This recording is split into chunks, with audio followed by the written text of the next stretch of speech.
This is the sound fans all over the world associate with AMG, a deep rumble, powerful and rich. The V8 soundtrack has become a trademark for performance cars from Affalterbach. But then came the shock in 2023. The iconic C63 arrives with a 4-cylinder and electric motor. Fans worry the soul of AMG is fading. Not Mercedes' choice, they're forced to downsize due to emissions regulations. But for those in mourning, there's a silver lining. No V8, but at least a turbocharged inline-6 with an electric compressor in the new CLE 53 AMG. Can this compromise win over both petrolheads and environmentalists? That emotional question looms over the CLE like a dark cloud. But we're not only here to test the feels, we'll also explore other sides of this performance coupe. It replaces both the C-Class coupe and the E-Class coupe. Same goes for the Cabrio. So what does that mean for space, for example? We'll take a closer look, right here in Tenerife. Visually, the CLE leans more toward the C-Class, especially the C-pillar, which could be from the old C-Coupe. With its slim, aggressive LED headlights and forward-leaning shark nose, it clearly distances itself from bland sedans.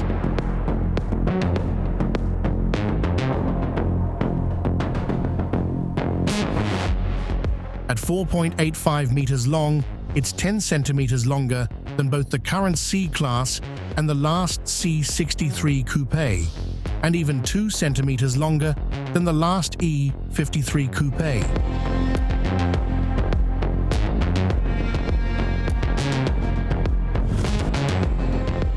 Interior space for legs, knees, and shoulders is now between C and E coupes. Biggest upgrade compared to the C-Coupe is in the back. Let's try it out. Getting in, yeah, a bit tricky. But I'm in. Thanks to the longer wheelbase, there's 72 millimeters more knee room. Look, I even fit behind the seat. It's set for an average driver. But even at 1.92 meters tall, I'd still fit behind myself. Not super comfy, but doable. Headroom's tighter, I'll admit. But shoulder room, way more. Even compared to the old E-Class coupe.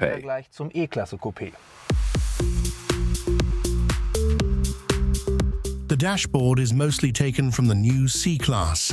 Dual-spoke steering wheel, 12-inch digital instrument cluster, and a central 12-inch touchscreen, tilted 6 degrees toward the driver. First impression, more elegance than aggression. Only the AMG badges on the seats and steering wheel reveal its sporty character.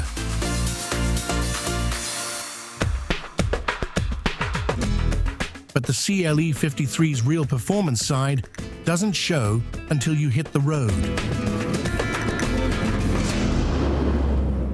I get into the CLE 53 and start off in comfort mode. And it honestly doesn't feel much like an AMG at first. Smooth, refined, elegant. But I was told to play with the drive modes, so let's do that. Let's switch into sport. All right, throttle down, feeling a bit more like it. I'm pushing the car a little. But it can do better. Still not quite AMG worthy. Let's go full tilt, Sport Plus. We've even got race mode, which is optional. So slow down, and now full throttle. Whoa, it hesitates at first. But yes, that's more like it. That's AMG. You hear more sound from the back, and the acceleration, impressive. Sharp steering in the corner too. Feels great.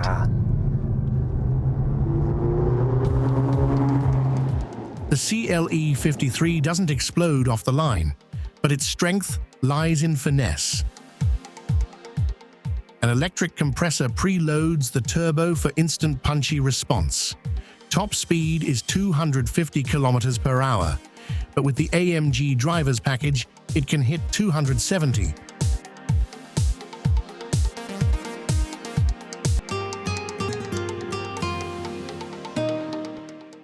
So, can this inline-six live up to one of the best-sounding engines of the 21st century?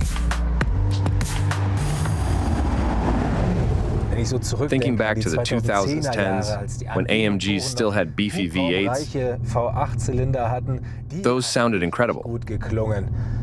Sadly, that era's mostly over, thanks to downsizing and emissions rules. But hey, we've still got a straight six here. So how does it sound? Let's downshift.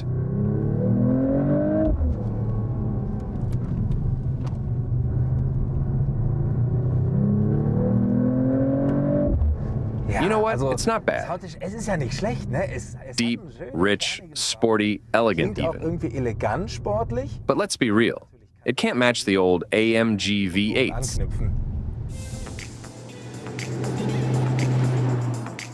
Will AMG fans accept it?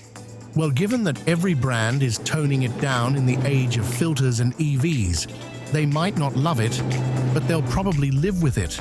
And what about environmentalists? The official WLTP fuel consumption is 9.5 liters per 100 kilometers. Not exactly green, but okay for a 449 horsepower gas engine. The old V8-powered C63 had 476 horsepower and drank 10.1 liters, though that was measured under the outdated NEFZ standard. So, probably still not eco-friendly enough. Mercedes used to offer both C and E-Class coupes and cabriolets. But as the market for lifestyle cars shrinks, especially for convertibles and coupes, they've decided, why make two models? Now, the CLE takes over both roles. And it's not just Mercedes. BMW only has the 4 Series, Audi the A5. Both slot into the upper mid-range, just like the CLE.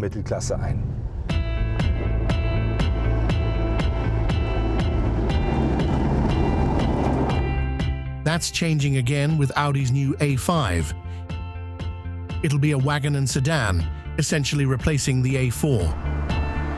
The old A5 Coupe ended production in 2024, a symbolic nail in the coffin for lifestyle cars.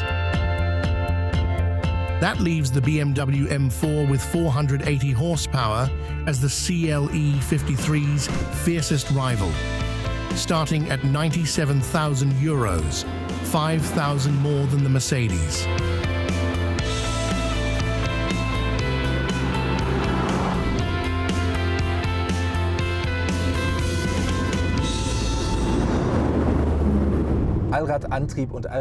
All-wheel drive and rear-wheel steering come standard on the CLE 53.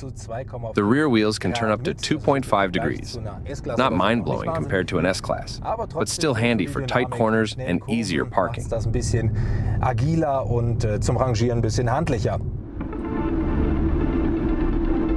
So is it an emotional sports car or just a powerful daily driver? What impression did the CLE leave us with? Is the CLE 53 AMG an emotional car? Yes or no? Well, it's not that simple. In terms of driving dynamics, it definitely impressed. It was a lot of fun to drive on the winding roads here in Tenerife. Visually, it also makes quite an impression, especially with the air vents on the hood and those wide hips. But you just can't shake the feeling that it's not 100% sporty. It seems to be aiming more for elegance. Same with the sound. It's got a certain growl and sporty tone, but there's still room for more. Maybe that gap will be filled soon. After all, with AMG, a 53 is often followed by a 63.